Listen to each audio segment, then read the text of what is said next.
এসছো? তোমাদের জন্য পাঠিয়েছে, দেখো কে পাঠিয়েছে?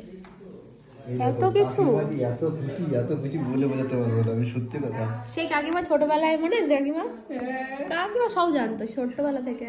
বলো বলো আমার কথাগুলো বলো। তুমি সব জানতে আগে আমি সব জানতাম। ছোটবেলা থেকে সব জানতো কাকিমা। আচ্ছা কাকিমা একমাত্র জানতো, অ্যাকচুয়ালি সবাই জানতো কিন্তু আমরা সবাই ভাবতাম কি কেউ জানে না, কিন্তু সবাই জানতো। জানি সাপোর্ট একটা ফ্যামিলিকে কেউ লুকাতে পারে না কোনো কথা, ফ্যামিলি সবাই বুঝেই যায়। একদম সাপোর্ট একদম একটা তাই। দরকার হয়। আর হ্যাঁ, একটা সাপোর্ট দরকার হয়, যেটা আমি ছিলাম। আর লুকিয়ে লুকিয়ে কদবেল মাখা খাওয়া, পেয়ারা মাখা খাওয়া, এগুলো আমি খেয়েছি সুমির ভাগের থেকে। তাই আমি কি করে এগুলো ভুলি বলো? আমি কি করে ভুলতে পারি? কেতুলের কথাটা না বললেই না, আমি একটু ভালো খাই।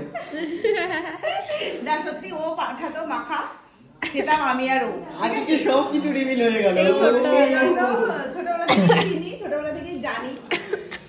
আজকে সব রিভিল আজকে সত্যি আমি খুব খুশি, খুব খুব খুব খুশি, কারণ আমার সুমির খুশি, সুমির খুশিতেই আমরা খুশি। দেখেছো হৃদয়, সত্যি। তুমি তো আমার সাথে ঝামেলা করেছো এবার।